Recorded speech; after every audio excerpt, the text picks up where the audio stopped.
Hi friends, welcome to Annakutty സഗാപ്പെ.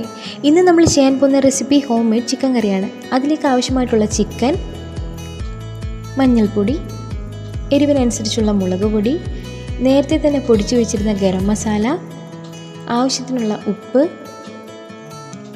കുറച്ച് നാരങ്ങാനീര്, അതേപോലെ തന്നെ കുറച്ച് വെളിച്ചെണ്ണയും കൂടി ചേർത്ത് മിക്സ് ചെയ്തതിന് ശേഷം 4 വിസിൽ വരുന്നവരെ കുക്കറിലൊന്ന് വേവിച്ചെടുക്കാം. ഇതേ സമയം തന്നെ വേറൊരു പാത്രത്തിലേക്ക് കുറച്ച് വെളിച്ചെണ്ണയും കറുകപ്പട്ട, ഗ്രാമ്പു, ഏലക്ക, കടുകും ഇട്ടിട്ട് നമ്മൾ വെച്ചിട്ടുണ്ട്. അതിലേക്ക് നീളത്തിൽ അരിഞ്ഞു വെച്ചിരുന്ന സവോളയും കൂടി ചേർത്ത് കൊടുക്കാം.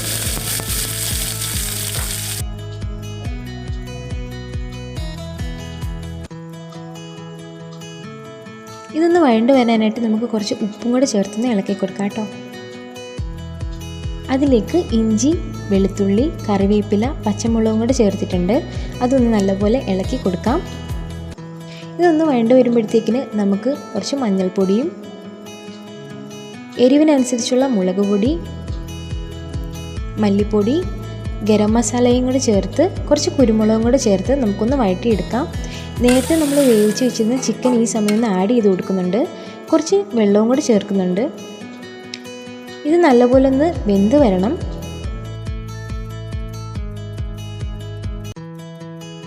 നമുക്കിതൊന്ന് അടച്ചു വെച്ചൊന്ന് വേവിക്കാം കേട്ടോ.